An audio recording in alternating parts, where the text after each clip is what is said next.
Olá, gente. Deus abençoe todos vocês. Pastor Daniel falando com vocês aqui e passando para mais um Política de Segunda. Vamos lá, vamos mantendo o nosso programa aqui para falar sobre política. Gente, lembrando que o nosso canal, ele não só vai falar sobre política, o Política de Segunda é na segunda-feira mesmo, tá? Daí o nome meio que pejorativo, Política de Segunda, que é para a gente falar um pouco aqui sobre o apurado de toda a repercussão política da semana passada, a gente trazer ela no primeiro dia da semana posterior para falar um pouco e analisar um pouco sobre ela aqui, tá? Então, já dizendo isso, você fica tranquilo que nós vamos continuar com o nosso trabalho aqui na internet de apologética, mas como os lados estão extremados, gente, falando sempre com uma bandeira na mão ou uma bandeira bolsonarista ou lulista, nós prestamos o nosso país a essa infâmia, a essa pantomima, como diz o Collor, prestamos o nosso país a isso. Então alguém tem que falar aqui de política sem paixões e somente com os fatos, com as notícias que estão sendo dadas. Então, se você gosta desse tipo de trabalho, envia para mais algumas pessoas que você conhece, deixa o seu like, o seu comentário aqui, é muito importante mesmo que você deixe, tá, o seu comentário aqui, e vamos para nossa vinhetinha aí rapidinho, tá, para a gente começar o nosso trabalho aqui. E, gente, nós temos um trabalho de evangelismo infantil que eu quero que você conheça ele logo na sequência aqui agora dessa abertura. Conheça esse trabalho e ajude esse trabalho nosso, um trabalho feito por mim, pela minha filha e pela minha esposa e pela nossa igreja aqui em Conselheiro Lafayette, tá? Enquanto você vai, eu como aqui um biscoitinho de maisena te esperando aqui para a nossa política de segunda.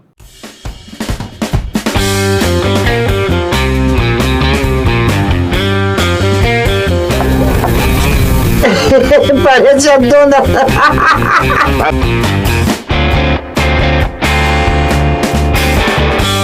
Você? É que eu sou jornalista. Então eu sou super-homem, tá legal. Não seja burro. Eu não sou jornalista, desses que jornalizam. Sou vendedor jornaleteiro.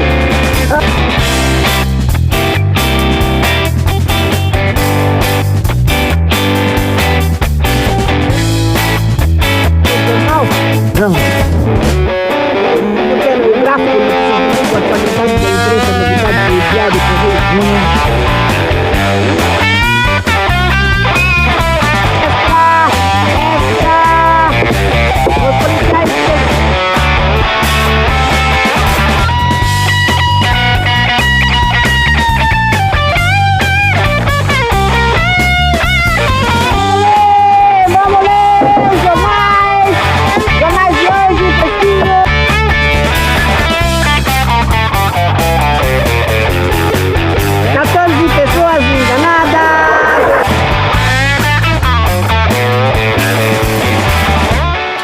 Olá, queridos e amados irmãos, paz e graça da parte do nosso Senhor Jesus Cristo. Queridos, nós estamos passando aqui para mostrar a vocês, mais uma vez, o nosso trabalho de evangelismo infantil. Estamos trabalhando muito para colocar esses livrinhos nossos aqui, ó, aqui na cidade de Santana dos Montes, agora no Natal, tá bom? É uma cidade, para vocês que não conhecem, uma cidade rural aqui perto de nós, e nós estamos lutando muito, gente, para enviar para lá 500 livrinhos desses aqui, do Salzinho da Terra e Luz do Mundo. Nosso projeto Deixar Vir Minhas Criancinhas, ele continua a todo vapor, e nós estamos lutando para colocar uns 500 livros desse lá. Nós fazemos isso com a parceria de algumas pessoas que levam ele para lá. Você está vendo fotos aí da parceria que temos com essas pessoas que levam para lá. É um trabalho muito bonito que nossa amiga Eliane faz lá em Santana dos Montes todo ano, tá? E nós enviamos os livros para lá junto com ela, tá bom, gente? Então, se você puder nos ajudar, o Pix está passando aqui em cima, QR Code também. Tem como você nos ajudar aí muito. Nós precisamos de papel, tinta, tudo para o nosso trabalho aqui, tá? Poder prosperar. Então nós precisamos muito mesmo da ajuda de vocês, se vocês puderem. Por favor, nos ajude. Esses que vocês estão vendo aí, essas fotos passando, são justamente o trabalho que a gente faz. Esse trabalho não é feito anualmente, ele é feito todo dia. Nós entregamos em escola pública aqui, como vocês sabem, mas nós precisamos muito da ajuda de vocês. Sozinho eu não consigo fazer esse trabalho que estamos fazendo. Nós precisamos muito de vocês e aos irmãos que puderem, por favor, nos ajude mesmo. Seja com qualquer valor. O Pix está passando aqui em cima, em nome de Fernanda Maria da Silva, que é a minha esposa, e uma das coordenadoras desse trabalho. Fiquem com Deus, Deus abençoe todos vocês e me ajudem a continuar nessa jornada.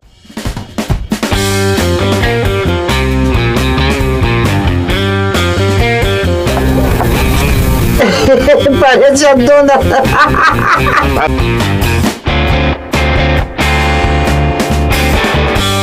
É que eu sou jornalista.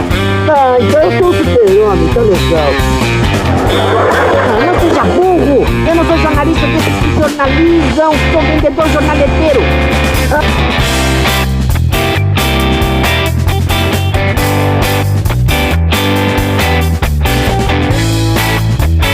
Jornal? Não. Eu quero o gráfico notícias, atualidade da imprensa, novidade do diário, correio.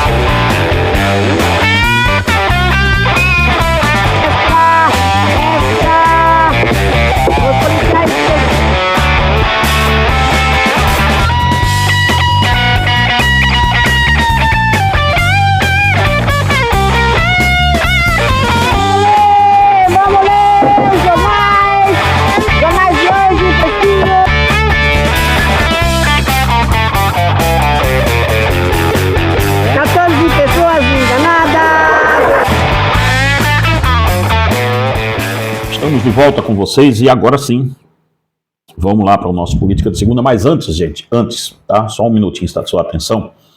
Nós temos nosso trabalho infantil e que se você é pastor de igreja, tudo, quer levar lições bíblicas, ou você é pai e quer levar para os seus filhos, olha, esse é os nossos livrinhos cristãos, que é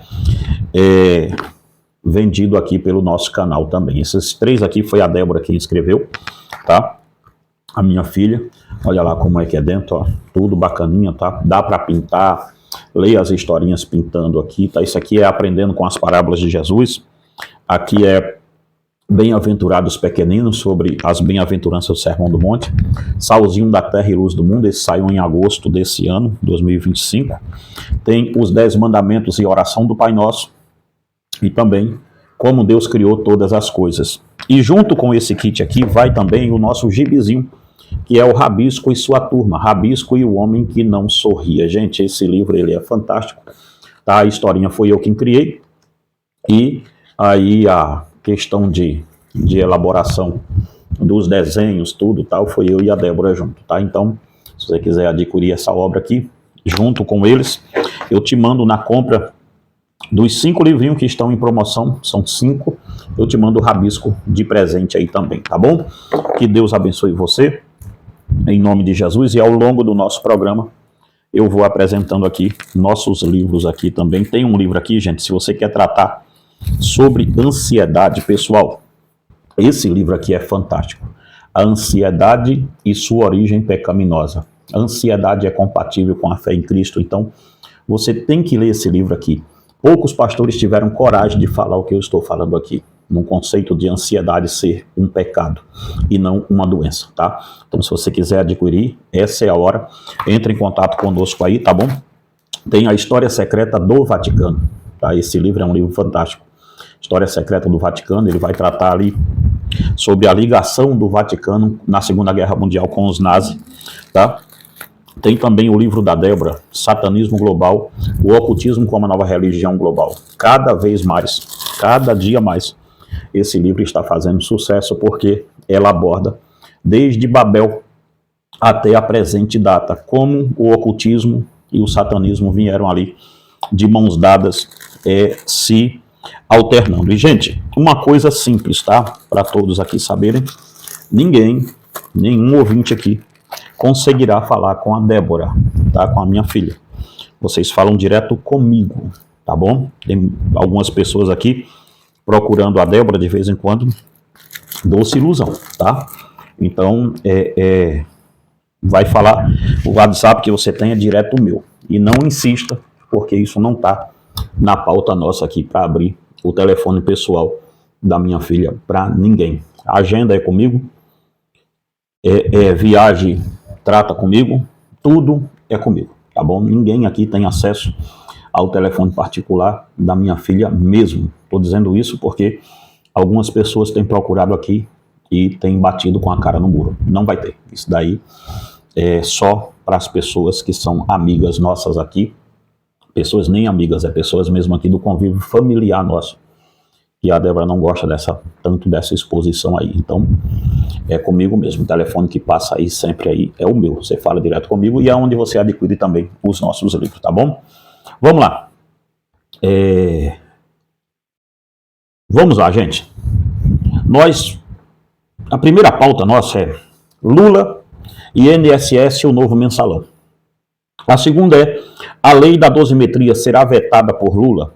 Qual foi o grande motivo dela ter passado no Senado? E a campanha do Senado mineiro, aqui em Minas Gerais, tá? Tem aqui, gente, uma ligação. Por que eu fiz a ligação do Lula com o mensalão? Justamente nesse escândalo do INSS, que, diga-se de passagem,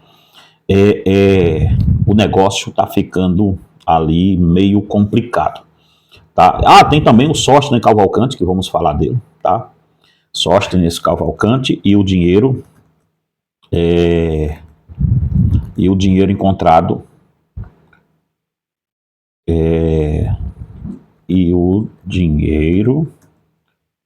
encontrado na sua casa, 400 milhões de reais. Aliás, 400 mil reais, me perdoe, 400 mil reais, não milhões, tá? 400 mil reais é uma bala, tá? Uma bala para o camarada simplesmente dizer que esqueceu de colocar no banco e tal. A história ainda vai chegar lá, onde tem que se chegar, porque é muito mal. 400 mil reais não é 500 reais, R$1.000 que a gente esquece num canto, não, gente. Isso é uma bala de dinheiro, dá até um montante legal, como vocês viram aí na foto, aparecendo, né, da prisão, da apreensão, apreensão do dinheiro. Mas vamos lá, por que eu estou ligando esse fato do INSS, que agora está aí na pauta, com o mensalão, antigamente? O Lula declarou esses dias que ele vai deixar a investigação correr, e se tiver envolvido o filho dele e tal, esse negócio todo mundo tem que ser, segundo ele, todo mundo tem que ser investigado, tal, esse negócio todo. O que fica aqui, o que levanta aqui uma questão. Gente, nós estamos à beira das eleições de 2026. Mas aí não é nem à beira, ela já começou, para falar a verdade. Acredito que os dois candidatos, eles nunca desceram do palanque, que é o Lula e o Bolsonaro. O Bolsonaro, quando ganhou a primeira eleição do Haddad, ele nunca desceu do palanque eleitoral dele. Lula, quando ganhou agora, também nunca desceu. Sempre foram eternos candidatos, mas agora é oficial o Flávio Bolsonaro de um lado e o Lula do outro. Entretanto, essa fala do Lula de dizer que vai deixar, se tiver filho dele no meio, para ser investigado, tem que ser investigado e tem que ser punido, se for para ser punido. Essa é uma fala nítida, aquela blindagem que o Bolsonaro fez ao Flávio quando ele ia demitir o Sérgio Moro por aquilo. O Sérgio Moro queria um delegado de Polícia Federal que fosse do mando dele. Bolsonaro, na época, queria o Ramagem, ficou aquela briga ali dos dois e o fato é que saiu a suspeita, e a suspeita é real, que era para blindar o Flávio naquela história das rachadinhas, quando ele ainda era deputado federal, que naquele ano ele já era senador. Ok. Dito isso, o Lula faz esse aceno, dizendo que a fraude vai ser investigada, doa quem doer, seja preso quem for. Eu duvido muito que o Lula entregue o filho. Duvido demais disso. O Lula não tem escrúpulo, gente. Olha, se o Lula tiver de entregar o Lulinha para dar uma de puritano, para dar uma de que ele é o paladino da justiça, rapaz, esse cara já entregou, para você ter uma ideia, esse cara entregou a memória da Marisa quando foi interrogado pelo juiz Sérgio Moro. Sérgio Moro perguntou a ele sobre o enriquecimento, as contas da Marisa. Ele disse: olha, eu não sabia, doutor, disso não, do triplex, você lembra?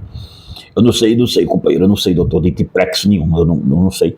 A Marisa foi lá, o senhor sabe como é que é a mulher, né? Mulher, ela vai lá e mexe nas coisas. Se a Marisa tivesse viva, a ex-primeira-dama, que por sinal foi uma excelente primeira-dama, se ela tivesse viva, talvez o Lula tivesse feito aquilo também. Que o Lula, quando se sente acuado, o Lula é um rato. O Lula é o primeiro a pular da embarcação, velho. O Lula não tem escrúpulo, não. Quem tentar achar escrúpulo em Lula é porque deve de ser igual a ele, porque não tem como. Então perceba bem uma coisa. O Lula, se ele tiver de entregar o Lulinha, se eu sou o Lulinha, já estava bem longe por aqui, porque se ele tiver de entregar, cara, nem que seja por um tempo, ele vai deixar enrolar, ele vai entregar. E por que a gente sabe disso? Porque, primeiro, o cara vendeu a memória da dona Marisa, quando foi interrogado. Ele, literalmente, ele pôs a culpa do triplex todo na conta da Marisa.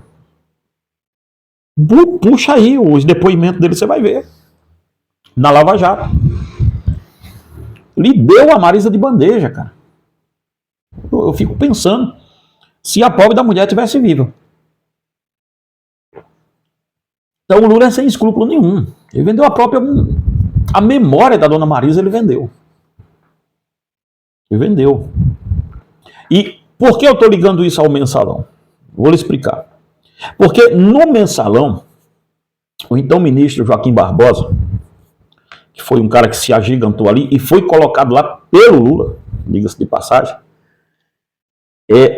hora nenhuma o STF da época, aquela época, lá tinha o Gilmar, tudo, que Gilmar é herança do FHC, e já tinha uma turma ali muito boa, dos que estão aí também, mas, entretanto, todavia, naquela época, houve uma blindagem do Lula, que toda vez que você perguntava, eles diziam: eu não sei de nada, investiguem. Os culpados têm que ser mandados para a cadeia. E havia ali no meio, e o Mensalão, ele foi o delator do Mensalão, para você entender um pouquinho aqui da história, em 2005, o delator do Mensalão foi o deputado federal Roberto Jefferson. Aquele que deu os tiros aí num dia anterior à campanha, à eleição, tal, e foi preso. Acho que continua preso ainda, coitado. Uma agonia danada. Mas foi ele, em 2005, que delatou o Mensalão. Ele não delatou porque era um paladino da justiça, não. Ele estava no meio do negócio. Ele delatou porque ele ia cair sozinho. E aí ele denunciou deputados do PTB, assim, que foi todo... caiu o Congresso quase todo naquele negócio. E aí foi uns nomes importantes, na época, ó, preso, ligado ao PT, foi o Mensalão. A denúncia foi de que o governo estava comprando deputados, e isso foi provado. Eu não estou falando aqui nada demais. É que a liderança do governo estava comprando deputados, isso já em 2005, tá? Estava comprando deputados com dinheiro vivo. Não era mais líder de partido que era comprado. Eles eram comprados com dinheiro vivo ali, preto no branco, para votarem junto com o governo. Tá bom? E o negócio foi grave, ia chegar no Lula. O negócio ia chegar fácil no Lula. Ia chegar fácil. Teve a CPMI dos Correios na época, foi uma agonia danada, tal. Mas olha quem cai no Mensalão. Quem caiu no Mensalão foi Delúbio Soares, que era o tesoureiro do PT. Foi acusado por Roberto Jefferson de ser o responsável pelos repasses de dinheiro aos deputados. Marcos Valério, que era o operador financeiro do esquema. Marcos Valério, acho que ainda está preso. Se não me falha a memória, ainda está preso por isso. E aí tinha um cara aqui, cara, de deputado, que ele ia ser o sucessor direto do Lula, que era uma das mentes mais pensantes do PT, e ele está de volta, tá? Que foi o Zé Disseu.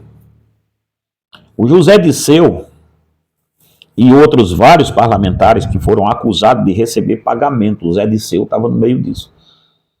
O Lula entregou, para não chegar nele, cara, o Lula deixou cair. Rapaz, ele deixou cair gente demais da conta. Foi uma varredura que fizeram no Mensalão, Joaquim Barbosa. Só é você buscar o julgamento do Mensalão aí. Palavras bonitas e adjetivos de esculhambação não vão faltar entre os ministros, mas foi um tempo interessante. Mas o Lula deixou cair gente importantíssima do próprio PT para não chegar nele. Então, quando o Lula diz assim, vai ser investigado todo mundo, eu duvido muito que chegue no filho dele, que vão blindar o filho. Mas se tiver de chegar para ele dar uma satisfação de que ele não estava envolvido, tenham certeza. Ele vai fazer. Porque ele é canalha a esse ponto. Ele é um canalha a este ponto. Tá? Ele não tem escrúpulo. Se ele tiver de entregar, diferente do Bolsonaro, que tentou blindar o filho a fim a ferro e aquilo lá, ali acabou o governo Bolsonaro.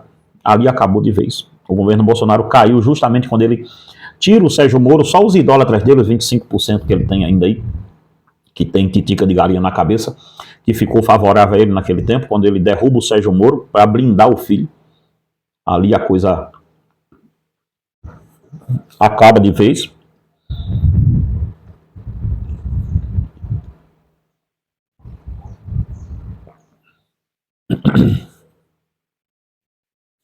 Acredito eu que ali o governo Bolsonaro mostrou que é igualzinho o PT. Não tem, gente, diferença nenhuma do PT para o Bolsonaro. Não vejo nenhuma diferença entre você votar em um e outro. Para mim, todos os dois politicamente, são farofa do mesmo lugar. Tudo muito mau caráter, muito coisas muito obscuras. Um obscurantismo muito grande para se fazer as coisas, é muito complicado. Todo mundo bebe aí no mesmo coxo. Mas vamos lá. Então, quando o Lula diz que vai, se preciso for entregar o filho, para tentar dar uma resposta ao povo dele e tentar ser diferente do outro, esse negócio do INSS, gente, quem está partindo para cima não é o Alexandre de Moraes. Quem está partindo para cima é o André Mendonça. É o ministro André Mendonça. Caiu um senador aí já na malha do André Mendonça. Eles não mandaram buscar o senador ainda, mas vão mandar. Se eles acharem mais alguma coisa, vão investigar ele. É um senador ligado ligado ao governo, tá? Deixa eu ver aqui, ó.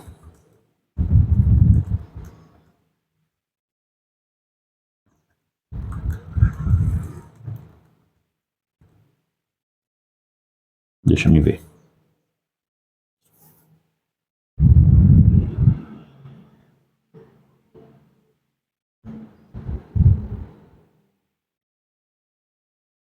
Uhum.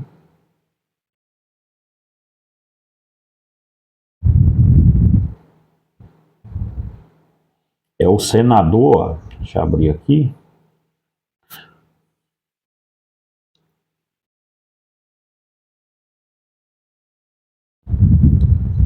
Essa notícia foi de... Uhum. O ministro André Mendonça está agindo com cautela no senador Everton, tá? Mas já teve, ele é do PDT, Everton Rocha, mas já teve operações de Polícia Federal lá, pulando na casa dele também. Então, o André Mendonça tá indo para cima. Tá uma guerra, gente, no Supremo da seguinte forma: o André Mendonça tá indo para cima da turma toda. O André Mendonça é um cara que me parece que não tem tanto um lado ideológico, então ele tá partindo para cima do INSS com unhas e dentes. Ele é o relator. Ele tá partindo para cima disso daí com unhas e dentes para achar os culpados disso. Não é um cara aí tão favorável ao governo que aí está. Então, ele toma todas as cautelas que tem que se tomar, não é um cara midiático, o ministro André Mendonça. E o Lula sabe muito bem disso. Os outros ministros sabem disso. Ele é um cara que age muito ali nos autos dele, pouca entrevista. A única coisa que você vê o André Mendonça falando é nos cultos, que ele é um pastor, um ex-pastor presbiteriano, e é o único lugar que você vai achar ele falando. Fora disso, não é um cara de mídia, não é um cara de imprensa, nada disso. Não tem ligação com o governo. Então, se tiver de sair algum coelho aí, vai sair, tá? Vai sair. Então o Lula se prepara para ele cumprir a promessa que ele fez, porque se o filho dele tiver, e há indícios fortes que esteja envolvido nisso, antes da eleição essa casa cai. Antes da eleição ele vai ser pedido aí. Então vamos ver se o Lula mantém a tradição de covarde, de calhorda que ele tem, tá? Porque o Lula é isso. Quem tentar provar isso ao contrário, para mim, é um louco. O Lula é um calhorda, é um canalha. Ele consegue, para se blindar, ele entrega até janja, se precisar. Ele colocou na culpa da Marisa, a mulher que acompanhou ele a infância quase toda. O desgramado fez isso com a memória da primeira-dama. Imagina o que é que ele não faz para se manter no poder. A única coisa que o Lula tem zelo, gente, e o Bolsonaro a mesma coisa, é o poder. Esses caras não prezam por outra coisa. A família Bolsonaro e a família do Lula, eles têm um zelo grande pelo poder. Só que o Lula, diferente do Bolsonaro, ele tem um zelo partidário. O Bolsonaro não é fiel a partidos. O Bolsonaro é fiel à família dele. Tá? E ele usa os gados que ele tem para isso. Para manipular, para fazer isso aí, tal, inocente, tudo tal. O Lula não. O Lula tem uma ideologia. Diferente da direita, a esquerda é fiel à ideologia deles, que é uma ideologia de domínio. O Lula, para chegar aonde ele tem que chegar, ele sabe que ele é somente uma peça que vai deixar, mas ele quer deixar o máximo que deixar justamente para isso. É um compromisso com uma tomada de poder. Então, veja bem isso aí, tá? Antes de vocês aí saírem achando que estão votando em outro cara que mas de repente é só igual, mas diferente, tá? Então, se tiver de entregar, se o Lula tiver de ir, você vê como isso é muita coisa, é igual, mas diferente, né? O Valdemar da Costa Neto, ele foi preso nessa história do mensalão. Aí agora o Valdemar da Costa Neto aparece como o paladino da justiça, tal, esse negócio todo. O homem de direita, o liberal, tal. Estava lá no mensalão. Foi preso. Então calma. Calma, não venham me falar que tem nada novo aí, porque, como disse Cazuza, o Brasil é um museu de grandes novidades, né? Somos um museu de grandes novidades, então nada aqui me pega, tá? Roberto Jefferson, essa galera toda, dava tudo lá, Valdemar Costa Neto, todo mundo lá no mensalão, vê só. Mas vamos lá então. Então, se o Lula tiver de entregar, ele já fez isso no mensalão, ele vai tornar a fazer. É um velhinho sem escrúpulo nenhum, cara. Tem escrúpulo nenhum, Lula. Vota nesse verme quem quer. Vota nesse verme quem quer. Lula é um verme. É só isso. Tá? O presidente Luiz Inácio Lula da Silva é um calhorda, é um verme. Ele está aí pelo poder puro e simples.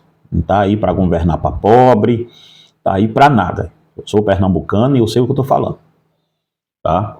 Não tem nada aqui de pobrezinho aqui, nada disso não. Esse homem é um canalha, é um calhorda de primeira categoria.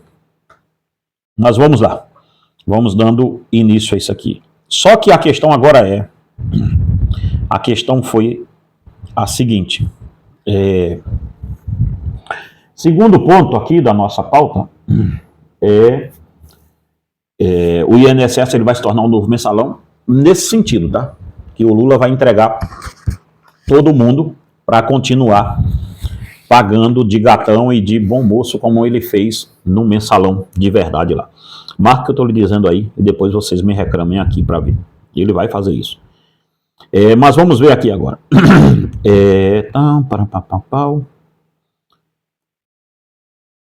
A dosimetria. Gente, o que mais está se festejando é essa questão da dosimetria, tal, não sei o que. Houve um acordão pelo governo e a oposição, tal, esse negócio todo da PL da dosimetria, e foi aprovada em tempo recorde. Quando os senadores quiseram aprovar, os deputados aprovou primeiro, depois os senadores aprovaram, tal. Certo é que está aprovado. E vai subir agora para o presidente analisar se ele dá o aval ou sanciona isso daí, tá certo? O Lula, veja como é a covardia do Lula. A aprovação do projeto de lei da PL, eu estou lendo aqui no G1. O G1, a turma do G1 está braba com o governo porque apoiou a dosimetria, tá? Já estão aí tentando fazer uma questão aí para sair fora. Mas a Globo, o SBT, esse pessoal não sai fora de governo, gente. Eles não saem fora de governo porque um dos erros do Bolsonaro foi achar que ele podia viver sem a imprensa antiga. Ninguém vive sem a imprensa antiga. O quarto poder está aí ainda. Então é bobagem. Bobagem você pensar que vai viver sem a imprensa antiga, por enquanto. No Brasil é quase impossível. E o Bolsonaro foi um dos caras que tentou comprar uma briga com a Globo e se deu mal, principalmente na pandemia. Televisões, elas se costuram. Televisões não têm partido. Não tem partido. O pessoal fica dizendo, redações têm partido, tudo isso, tal, ok, escolas, tudo. Mas, entretanto, todavia, não tem muito ali, eles amam o poder, o dinheiro de quem está ali. Então, seja o Bolsonaro, seja o Lula que estiver lá e estiver repassando para eles valores em questões comerciais, de passar comercial do governo, tudo lá, para eles tudo bem.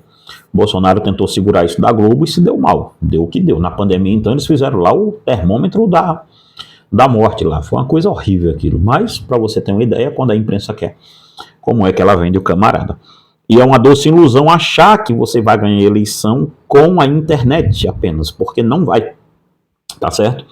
Então, dependendo de como a Globo venda isso aqui, gente, dependendo de como a Globo venda isso aqui, existe uma parcela populacional grande que tem uma aversão ao Bolsonaro e ao bolsonarismo, e os bolsonaristas, aqui do Sudeste principalmente, eles acham que quem só vota é aqui no Sudeste. Principalmente, em Minas Gerais, onde eu estou, o Bolsonaro não ganhou. nem na primeira eleição dele e nem agora quando ele perdeu. Aqui em Minas o Bolsonaro perdeu as duas. Ele perdeu os 2 turnos aqui. Então, aí você pode dizer, ah, mas ele perdeu apertado. Mas perdeu. E quando você passa daqui para a parte mais de cima, você vai ver que a coisa vai só piorando. Bahia foi 80 e tantos %. Se não me falha a memória, a Bahia é o 3º colégio eleitoral. Então, o Bolsonaro perdeu no 2º colégio eleitoral, que é aqui, em Minas Gerais, e perdeu no 3º, que é a Bahia. E aí no Nordeste, então, foi uma lavada violenta. No Norte, ele teve alguns estados, mas majoritariamente também perdeu. Então, dependendo de como a Globo venda isso, a coisa só vai complicar. E agora, ainda por cima, a direita estupidamente comprou uma briga com o SBT. Então, veja, vocês agora vão ter. E aí, a Record e a Band já deram a bandeirada de que apoia o SBT. Então, majoritariamente, todas as TVs que se tenham, a direita perdeu. E ainda tem a estupidez de pensar que vão ganhar sem nenhum órgão de imprensa apoiar. Não vai. Não vai. Infelizmente não vai. Isso aí é o que está sendo dito. É o edito final das coisas. Então veja bem. Aqui, acho que foi a Sadi que escreveu isso aqui, uma mulher que é anti-Bolsonaro demais. Isso aqui é uma militante do PT, né? A Andréa Sadi, ela escreve aqui um texto no G1 e eu vou tentar ler um pedacinho aqui para vocês. A aprovação do projeto da lei do PL da dosimetria na Comissão de Constituição e Justiça do Senado, depois no plenário, só ocorreu após um amplo acordão que envolve os 3 poderes da República, o Executivo, o Legislativo e de forma indireta o Supremo Tribunal Federal. Isso aqui ela não tirou debaixo do braço não, tá? Isso aqui o Michel Temer, ele e o Paulinho da Força, em um tempo atrás, falaram e até estava o Aécio Neves nesse vídeo também, com o documento da dosimetria que passa na mão do Michel Temer, esse documento, e eles disseram que já tinha um acordo, já tinha uma propensão do Supremo não se meter nisso. Então, isso é uma ideia do Michel Temer. Tá? Então a Sadi não tirou isso aqui debaixo do braço, não. Não defendo ela porque ela é uma militante mesmo, mas nisso aqui não. Apesar do presidente Lula negar qualquer participação e promover veto ao texto, integrantes do governo trabalham nos bastidores para destravar a votação, mantendo publicamente o discurso de distanciamento. Aí é que tal. Vamos ver aqui. Ok? Deixa eu só achar aqui. Vamos lá. No STF, embora não tenha havido uma atuação coordenada da Corte, alguns ministros sinalizam apoio à negociação. Para a parte do tribunal, o movimento também serviria para fortalecer a relação com a cúpula do Congresso, vista como uma espécie de escudo contra as pressões eventuais de pedidos de impeachment. Esse gesto, segundo o interlocutor, acabou ampliando o poder do presidente do Senado, Davi Alcolumbre. Ok, vamos ver mais aqui. Entre poucos contrários na CCJ, Alessandro Vieira do MDB se reuniu no Senado, resumiu o cenário ao afirmar que o governo, oposição e setores do Supremo viabilizaram a proposta. Uma articulação, além de reduzir penas relacionadas ao 8 de janeiro, pode atingir casos envolvendo o ex-presidente Jair Bolsonaro. Ok, vamos ver aqui. Só que está sendo falado que o Lula vai dar um golpe de novo, porque há um acordo para passar a dosimetria e no mesmo dia também passou uma questão lá no Senado sobre um dinheirão para as campanhas presidenciais de deputado e senadores. Então foi quase que aqui um toma lá da cá. Nós passamos a dosimetria e vocês passam isso aqui. Foi esse o acordo. Quem denunciou esse acordo foi o Renan Calheiros, porque não estava envolvido no acordo. Isso é uma coisa muito complicada, porque a vaidade, né, é bem grande. Mas o certo é, gente, que o Lula já disse que não vai sancionar a lei, ele vai vetar. Porque ele disse que não estava sabendo de nada, não mandou ninguém fazer acordo em nome dele e tal, se fez, foi para lá. Veja, de novo, se ele vetar a lei, ela volta para o Congresso. O Congresso pode derrubar o veto, porque ele ainda tem poder de derrubada de veto num próximo ano. Então, derrubando o veto, a lei começa a valer imediatamente. Só que eu duvido muito que quando derrubem o veto do presidente e a lei comece a valer, que não vá nenhum deputado ou senador da oposição, do governo, aliás, e judicialize isso aqui. Isso vai para o Supremo Tribunal, tá? Isso vai ser judicializado. E o Espiridião Amin, que é um dos caras que fez o documento, ele vai ter que explicar bastante ali o porquê do documento, tudo tal. Se eles têm que fazer um documento à prova de bala. Eu acho que essa dosimetria tem que ser a prova de Alexandre de Moraes e da primeira turma, porque os caras vão buscar pele e ovo para dizer que isso é inconstitucional. Eles vão buscar pele em ovo. Eu duvido muito, depois da retirada da Magnitsky, da apaciguação, da pacificação que foi feita entre Trump e o governo Lula, eu duvido muito que o Alexandre de Moraes esteja disposto a se curvar. Ele ficou mais forte.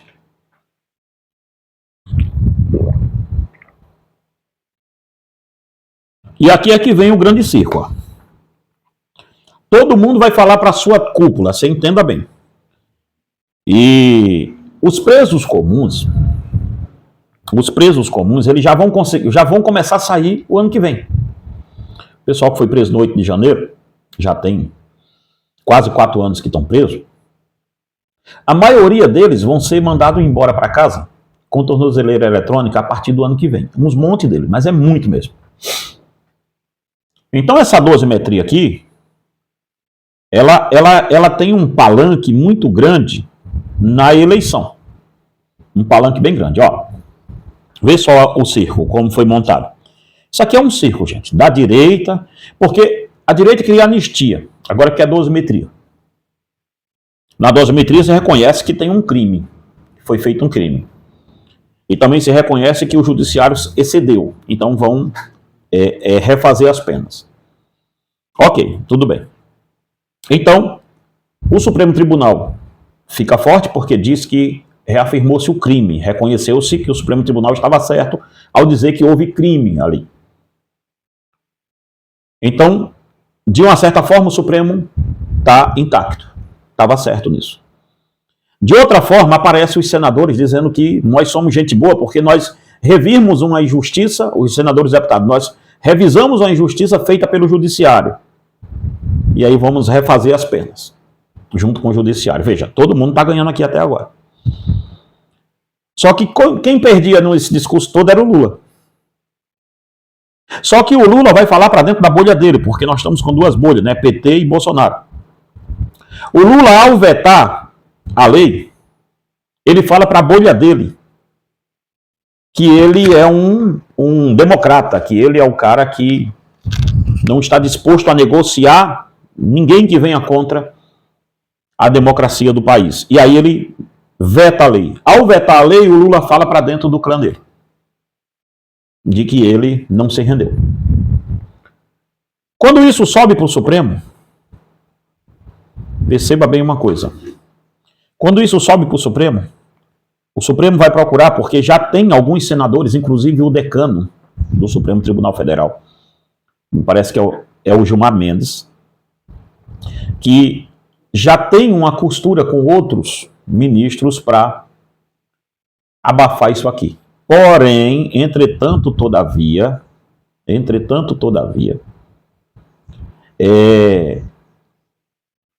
há uma carta aqui, ele tem uma carta na manga, sobe a carta na manga aqui, pessoal, aqui. Há uma carta aqui para os senadores, possa ser que o Lula jogue ela, que é justamente o de deixar passar o ministro do Supremo Tribunal, o Messias. Por que o Lula quer insistir tanto no Messias como ministro do Supremo Tribunal? Porque o Bolsonaro colocou um cara que ele julgava ser extremamente evangélico, que é o Mendonça. O Lula também vai colocar um lá que é evangélico. Então, a ideia de um outro evangélico no Supremo Tribunal para o Lula é muito bom. Porque o Lula vai ter o discurso de dizer, olha, como é que eu sou contra evangélico se eu coloquei um ministro evangélico lá no Supremo Tribunal Federal? Então ele pega essa ala evangélica, que é somente bolsonarista, e ele fala para dentro dela também. Fala sim. Por mais que você diga que não, tal, mas fala. Fala sim, senhor. Então ele tem um discurso também dentro da ala evangélica, para dizer que ele não é contra evangélico. E, sinceramente, não acho que seja, porque a igreja que está aí é tão corrupta que qualquer governo é favorável a ela, inclusive o governo comunista.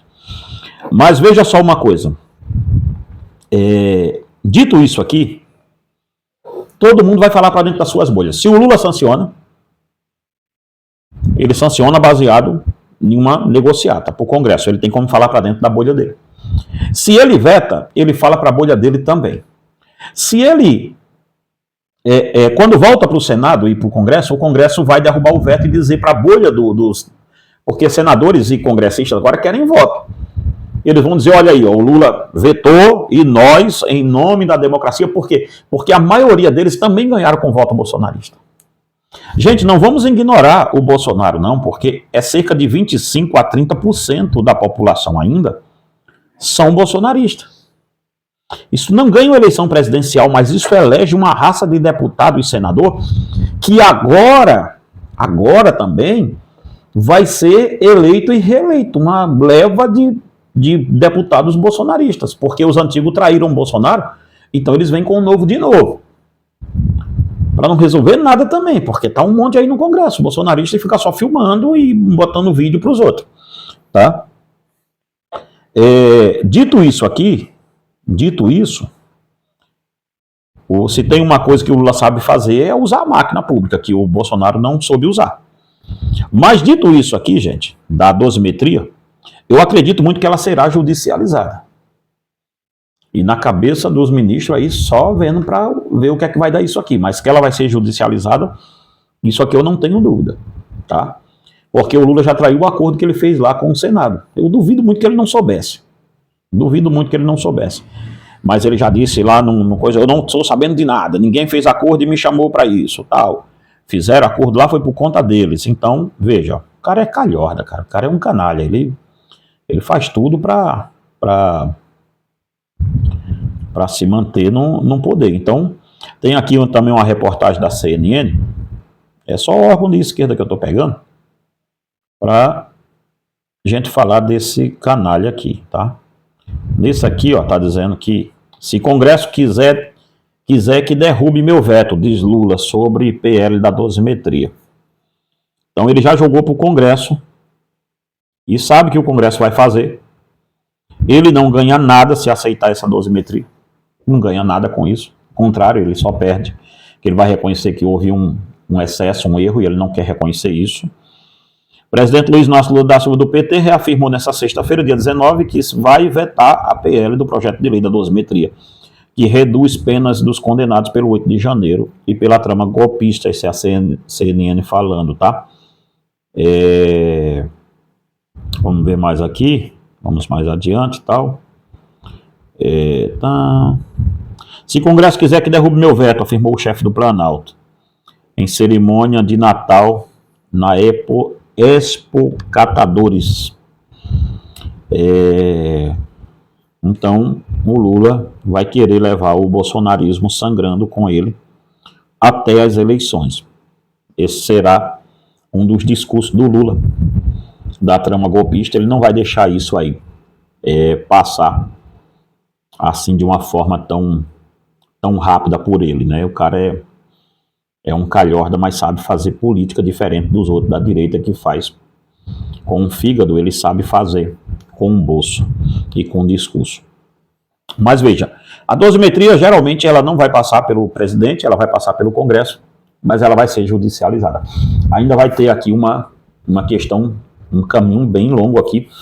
Acredito aí que, para dar as suas benécias, acredito que o Alexandre de Moraes, ele vai reconduzir o Bolsonaro à prisão domiciliar depois dessa cirurgia que ele vai fazer. Eu acho que hoje ele já está internado, eu acho que é hoje, segunda-feira, que está fazendo.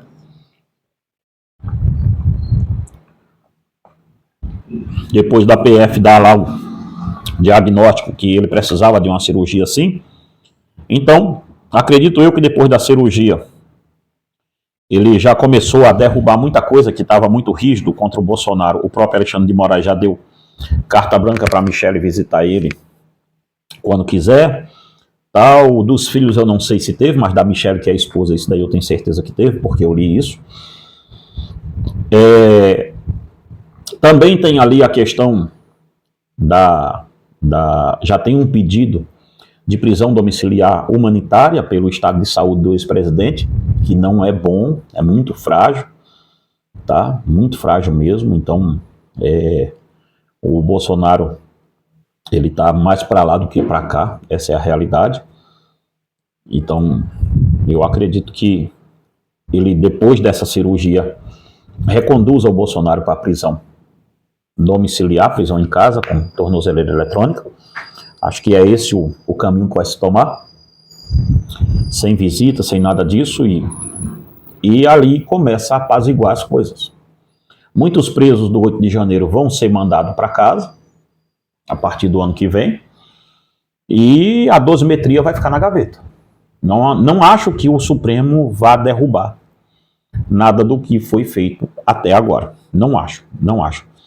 Acho que os ministros são arrogantes demais para derrubar qualquer coisa nesse sentido, tá? E principalmente como o ministro Alexandre de Moraes ficou muito forte depois da derrubada da lei Magnitsky contra ele e a esposa. Acredito que não tem porquê. Então não tem porquê se rever isso daqui. Não vai passar mesmo isso aqui. Pode ter certeza que não vai chegar em canto nenhum. Isso aqui é um circo para ser judicializado. Lula fala para o público dele, os senadores e deputados vão falar para o público deles que fizeram alguma coisa, e todo mundo judicializou o negócio para chegar no Supremo, e o Supremo dizer: eu não tenho o que rever. Não tenho o que rever. Então, para você que vai vibrar aí, achando que na próxima eleição já tem o Bolsonaro se elegendo e sendo candidato, longe disso daqui, tá? Longe disso mesmo. Não acho que vai ser assim. Não acho mesmo.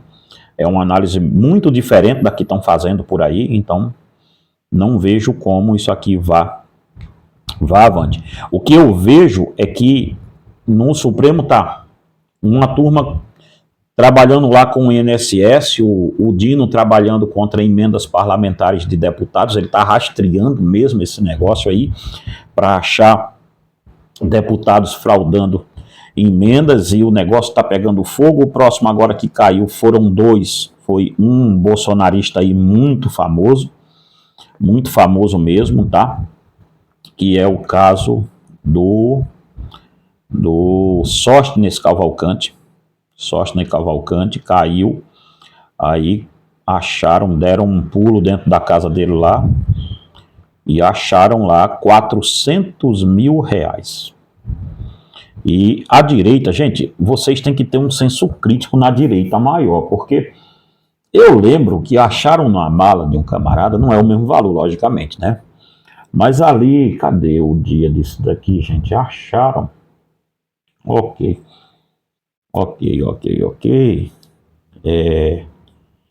Foi ainda ali o Delúbio, lembra dele? O ex-ministro de Lula e de Michel Temer foi preso pela PF, que que acharam 51 milhões num apartamento na Bahia. O Delúbio não me enganei, é Gerdau, que é com 2D, Gerdau, que admitiu que 51 milhões num apartamento eram para a campanha do ex-ministro de Lula e de Temer. E o Temer foi preso, o ex-ministro foi preso, depois que a PF encontrou malas e caixas de dinheiro em espécie dentro do imóvel alugado em Salvador. A direita caiu em cima disso aqui, a esquerda, todo mundo caiu de pau nisso aqui. Só que agora é aí que não dá, gente. O senso crítico tem que estar em alta, porque pegaram, eu não estou dizendo que o cara é culpado, vai se investigar. Mas pegaram aí do deputado Sóstenes Cavalcante, foi uma bala de dinheiro de 400 mil reais. E tudo que o camarada teve a dizer é que aquilo foi um imóvel que ele vendeu, um imóvel que foi vendido dele, no Rio de Janeiro, que venderam esse imóvel, e ele recebeu o dinheiro em espécie. Recebeu o dinheiro em espécie, ou recebeu o dinheiro em espécie, ele guardou em casa. Acharam isso no Rio de Janeiro, parece. Em Brasília, ou foi no Rio de Janeiro, acho que foi no Rio, numa casa dele lá. 400 mil reais que ele esqueceu de depositar. História é meia... Nós já vimos isso em algum tempo. Essa mesma história sendo contada por outros personagens. Tá? 400 mil reais é uma bala de dinheiro para você esquecer. Ele em casa. Não estou dizendo que não pode ter vendido uma casa. Pode ter vendido, mas... Poxa, em um tempo desse que nós estamos, por que você quer 400 mil reais em mãos? Nota sobre nota, assim, em cima uma da outra. Sabe, tem alguma coisa no Reino da Dinamarca aí que não está fechando. Alguma coisa não fecha, mas... Entretanto, todavia, a investigação está correndo. É um alvo grande do bolsonarismo, claro que é. É um alvo gigantesco, bateram nele lá agora e a batida foi forte. Tá? Ele é um alvo grande, ele é um bolsonarista ali, quase que um religioso, um sacerdote dessa seita bolsonarista. Então, vamos ver os desdobramentos disso, onde é que vai dar. Vamos ver onde é que vai dar. Mas o certo é que 400 mil reais em casa... Ah, é proibido o cara ter dinheiro em casa? Não, não é proibido ter dinheiro em casa, não. Mas 400 mil reais você há de convir comigo que é uma bala para você guardar, sabe, em casa. É um dinheirão, tá? Diz ele que tem origem do dinheiro, tal, da casa vendida, tudo bem, vai provar isso daí. Se for isso mesmo, foi só um equívoco guardar esse dinheiro em casa, não tem crime nenhum ele ter dinheiro em casa, só é arriscado. Mas, como se trata de Brasília, né, nada é impossível. Tá bom?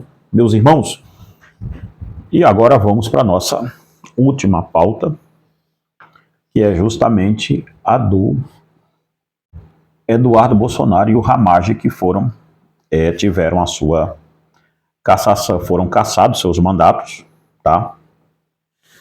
Um foi cassado, que é o Ramagem, por ser hoje um foragido da justiça, que é ele foi condenado pelo Supremo Tribunal e se refugiou nos Estados Unidos, está lá. Então, não houve nada que o Congresso fez de errado nisso. Ele tinha que ser cassado mesmo, e foi cassado o mandato do Ramagem. E o outro foi o Eduardo Bolsonaro, que teve o seu mandato cassado também pela mesa diretora. Há quem diga que tem que ser levado para plenário. Não, não tem que ser levado para plenário. Nesses casos de falta para plenário é levado não a cassação, mas o impeachment de um deputado. Quando há uma cassação é porque houve um motivo que todos sabem qual é que é. O do Ramagem foi questão criminal. A Constituição diz que o deputado tem que ser cassado e ele foi. O do Eduardo Bolsonaro por questões de faltas. Ele está nos Estados Unidos e queria continuar deputado aqui bateu a cota de faltas dele, se você pegar lá direitinho, acho que até ultrapassou a cota já de falta. Então, dito isso, gente, o Eduardo Bolsonaro também perdeu, o Ramagem também, eu não sei se tinha por ser deputado, mas provavelmente tinha, que era o passaporte diplomático. Ele perdeu o passaporte diplomático e está aí numa choraminga nos Estados Unidos que não tem tamanho. Li por aqui em eu queria lembrar mesmo onde eu li isso, mas eu sei que eu li, que ele está buscando uma ideia de um passaporte apátrida, ou seja, um passaporte de alguém que vai se declarar que não tem pátria, não tem nacionalidade mais. Isso é um jeito de pátria, e Deus, pátria e família, é meio complicado você se declarar apátrida defendendo essa bandeira. Não sei se isso vai proceder, porque um ser apátrida, ele é bem complicado, porque sob quais leis, de qual país ele vai submeter? Esse passaporte apátrida, ele, em algum tempo da história, alguém deu ele a alguém já? Ora, se eu quero um passaporte apátrida, então eu estou dizendo que eu não tenho pátria. Mas para eu ter um passaporte, eu tenho que estar vinculado a alguma pátria. Então, judicialmente, isso é um imbróglio, isso não tem nem o que ver. Então, o Eduardo Bolsonaro, hoje, ele sabe a iminência que está dele voltar para o Brasil. Qualquer canetada lá que o Trump der, e em questão de imigrante e tal, esse negócio todo, ele pode entrar no meio disso. Não precisa ser uma deportação em síntese, mas uma lei nova de imigração e tira ele de lá. Tem muita coisa envolvida aí. Há muita coisa envolvida. E acredito eu que em tempo de eleição, a prisão do Eduardo Bolsonaro já está judicializada, já a questão dele trair a pátria, tal, esse negócio todo. Está na mão do Supremo Tribunal isso daí. Ele está dando sérios indícios que ele está sendo deixado isolado. O próprio irmão já disse que não concordou dele ter ido para os Estados Unidos. Então, há um isolamento ali naquela turma mais bolsonarista do estrangeiro. Pelo próprio Flávio Bolsonaro, que é o candidato da direita, está isolando essa galera, que viu que ela é uma galera bem maléfica mesmo, não faz bem nenhum para o país. Então, é muito complicado isso aqui, gente, muito complicado. Se eu sou o Eduardo Bolsonaro, começar a botar as barbas de molho, porque a galera deixou ele. Hoje o Eduardo Bolsonaro é um vendedor de pizza nos Estados Unidos, e nada mais que isso. Um fanfarrão, um cara que acreditou no Trump, um cara que vendeu o Brasil a troco de nada e depois foi vendido. Simplesmente isso. Então esse é um dos Bolsonaros fanfarrões que tá vendo que a batata dele tá assando. Essa é a grande realidade. Então, eu venho falando disso sempre. O Eduardo Bolsonaro vai estourar aqui no Brasil por deportação. Pode marcar o que eu estou lhe dizendo. Pode ver isso aí, porque está tudo se desenhando para isso. Um outro sim, o Ramagem já há uma petição ali de extradição dele ser deportado para cá, com provas documentais, tudo tal, foi pedido. Esse pedido foi feito à primeira vista e a Justiça dos Estados Unidos negou, porque dizia que era uma perseguição, mas agora há uma condenação. Isso muda o panorama jurídico, tá? Isso muda o panorama jurídico. Uma coisa é crime de opinião, outra coisa é um crime, então, outra coisa é opinião, outra coisa é um crime, então tem lá aí isso para se resolver. Então tem muita coisa aqui, gente, que vai acontecer ainda até 2026, tá? E nós vamos ver aí as cenas dos próximos capítulos, porque esse trem está fervilhando numa velocidade tremenda, tá? Tremenda. De novo, os bolsonaristas estão incorrendo no mesmo erro, na mesma estupidez de antigamente, que é de achar que vão ganhar eleição brigando aí na internet, em grupos de WhatsApp. Os grupos são os mesmos, cara. Vocês não viram que é uma bolha desse jumento, tá? O Bolsonaro, nas pesquisas passadas e nessa, ele não cresceu nada, ele só manteve o que tem. Isso é bom, mas não cresceu. Então, o crescimento do Bolsonaro é inexistente. Isto quer dizer que ele vai perder de novo. Isso quer dizer que ele vai perder de novo. Vocês ficarem fazendo inimizade na internet não vai resolver nada. É tudo que o PT quer, esse jogo de Fla-Flu que vocês estão fazendo. É tudo que o PT quer, para continuar no poder. A estupidez da direita vai deixar a gente à mercê de mais 4 anos de Lula. Essa é a grande realidade. A estupidez de vocês, porque o Flávio não vai ganhar. Eu vou voltar aqui com esses vídeos meu antigo, quando ele perder. Não vai ganhar, porque ele não tem capilaridade para isso. O Nordeste não vai abraçar a eleição do Flávio Bolsonaro. O Norte, a maioria do Norte não vai abraçar. Minas Gerais não abraçou. Motociata, passeata de povo de verde e amarelo, isso já provou que não ganha eleição, gente. A eleição passada foi a prova viva disso. 7 de setembro, motociata, essa palhaçada toda, foi provado a vocês que não ganha.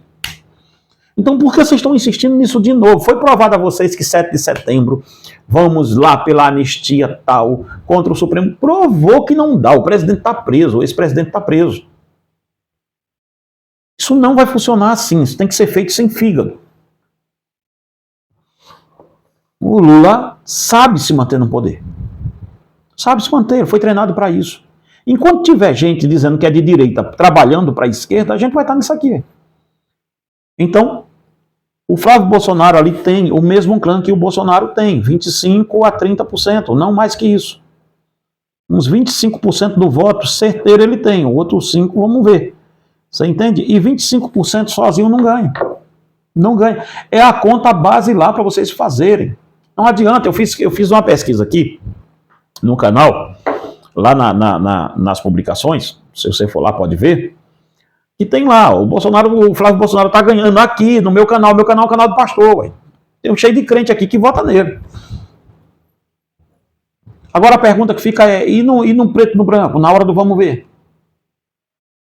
Não vai, o cara não tem infiltração no Nordeste, vocês têm que entender isso.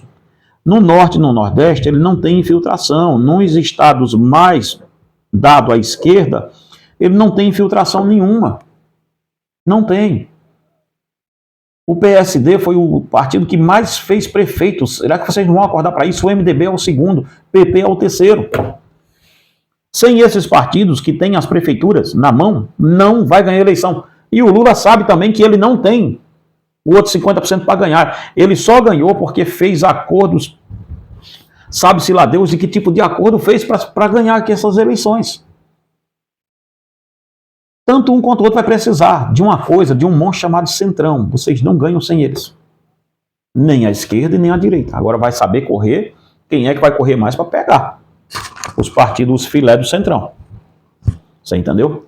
Quem pega esses 3 primeiros aí, talvez saia na frente, arrebentando alguma coisa. Mas fora disso, não vai. Não vai. Então o Flávio sozinho, parem com isso de chapa pura, tal, porque não vai ser. Claro que o Flávio ia ficar em segundo lugar. Ele tem o 25% do Bolsonaro. Claro que ele ia. Agora só que aí é a questão, ele só chega até aí. Ele não vai passar disso. Ele não vai passar disso. Claro que ele vai para o segundo turno com essa cota. O negócio é, segundo turno. Quem tem mais chance de costurar? Quem tem a máquina na mão? É o Lula. Então, vamos acordar, gente. Vamos botar os pingos nos is aqui. Tá? Que Deus em Cristo te abençoe e te guarde em nome de Jesus. Curte esse vídeo, comenta e envia para mais pessoas em nome do Senhor. Nosso Política de Segunda hoje não teve tanta tentativas de piadinhas, mas amanhã eu volto aqui para falar sobre sociedade sem pecado, tá bom? Voltamos aí o estudo e sexta-feira nós vamos voltar com nossos estudos sobre batismo com o Espírito Santo, tá? E o meio reformado, como ver isso aqui, tá certo? Olha só, gente, se você chegou até aqui, não esquece de deixar o seu like, deixar seu comentário, tá aí também nossos livros, adquire, pede aí para ver os nossos livros, primeiro comentário fixado aqui no vídeo, Tá aí, tem também como você nos ajudar. Quando passa o nosso Pix aqui, gente, é para você ajudar diretamente o nosso programa, o nosso trabalho com missões infantis, tá bom? Esses livros aqui também nossos são livros fantásticos, Guia Seguro para o Céu, volume 1, volume 2, 7 Igrejas da Ásia Menor. Adquire aí também, tá? Que Deus em Cristo te abençoe e te guarde em nome de Jesus.